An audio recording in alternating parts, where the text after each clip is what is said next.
Hey guys, welcome back to the channel. I hope everybody is doing well. When LeBron signed with the Philadelphia 76ers, you had people celebrating like the championship was already guaranteed.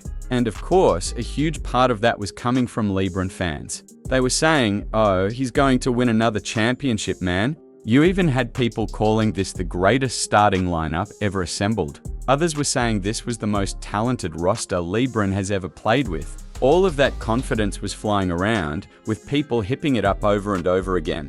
It was like everybody was already pouring honey all over the table before the season even started. But then we recently covered Brian Windhorst trying to bring those expectations back down, suggesting that the Sixers could potentially be around a 48-win team. And I'm sitting there thinking, wait a minute, because that's definitely not how some of you were talking before all of this, right? Now, as you guys know, before every NBA season, we get player rankings, team rankings, power rankings, whatever you want to call them. This happens every single year. But this particular ranking honestly caught me completely off guard. And the reason it surprised me so much is because of where it came from. We're talking about the LeBron James media ecosystem and ESPN. ESPN actually released an article today where they're essentially projecting the Philadelphia 76ers to enter the season as the fourth best team, not in the entire NBA, but in the Eastern Conference. I'm not even kidding. So let's get into this article.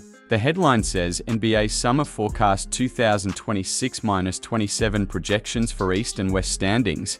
It goes on to say that the Eastern Conference is extremely competitive right now, with the defending champion New York Knicks sitting at the top of a deep group of improved teams. LeBron James has returned to the East after signing with the Philadelphia 76ers last month following 8 seasons with the Los Angeles Lakers. Kawhi Leonard could potentially return to the conference as well, with his reported move to the Toronto Raptors still waiting on the league's investigation into possible salary cap circumvention involving the Clippers. The Miami Heat added Giannis Antetokounmpo, and they also just brought in Klay Thompson. The Detroit Pistons brought back much of the core that helped them win 60 games last season. The Boston Celtics, Indiana Pacers, Cleveland Cavaliers, Atlanta Hawks, and Orlando Magic all believe they have legitimate cases for the upper tier of the conference. While the Eastern Conference could turn into an absolute gauntlet this upcoming season, the Western Conference still features the Oklahoma City Thunder,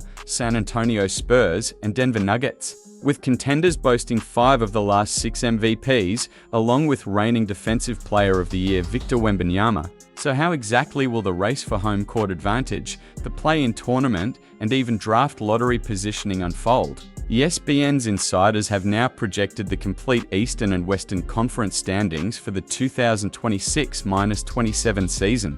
So let's take a look at those Eastern Conference projections, starting with the contenders. The New York Knicks are projected at number 1. The Detroit Pistons come in at number 2. The Cleveland Cavaliers are sitting at number 3. And the Philadelphia 76ers are only at number 4. The Boston Celtics round out the top 5. You seriously can't make this stuff up. Then we get to the play-in group with Atlanta, Miami, Toronto, Indiana, and Orlando. And hold up, they actually have the Miami Heat sitting in the play-in after adding Giannis and Klay. The Toronto Raptors are there as well, followed by the Indiana Pacers and Orlando Magic. Then at the bottom, you've got Charlotte at number 11, Washington at 12, Chicago at 13, Milwaukee at 14, and the Brooklyn Nets at number 15. Let's head over to the Western Conference, just for the hell of it. The article gives us its projected Western standings, starting with the contenders. The San Antonio Spurs are number 1, the Oklahoma City Thunder are number 2, the Denver Nuggets come in at number 3, the Houston Rockets are 4th, and the Minnesota Timberwolves are 5th. Interesting. But let's keep going. So where exactly did they put the Lakers? Apparently, they're in the play-in group. The Lakers, Portland, Phoenix, Golden State, and Utah are all sitting in that section.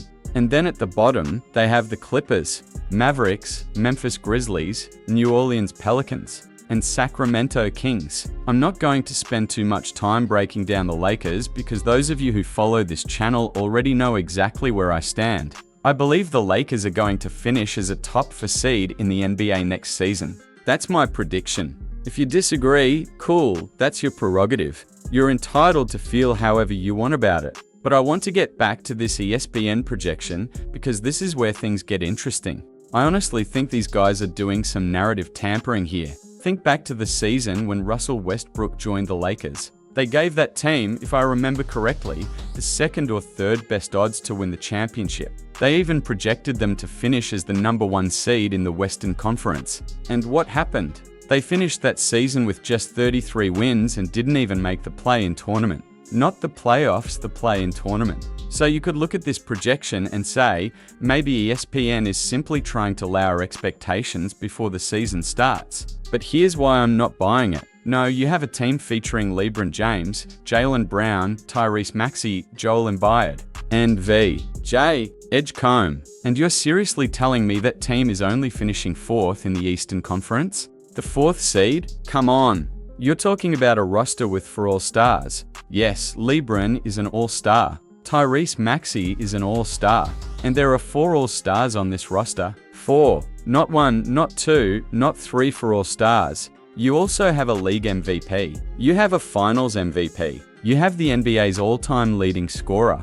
And somehow they're projected to be the 4th seed in the Eastern Conference. So are these guys already trying to protect LeBron James from what could be a disastrous season next year? Because if this team underperforms, ESPN can simply turn around and say, well, we told you guys we didn't expect much from them. You see what I mean? It gives them an easy escape route if things go wrong. I mean, come on. Seriously, come on. We didn't expect much from them. Thanks for watching and make sure you subscribe to the channel.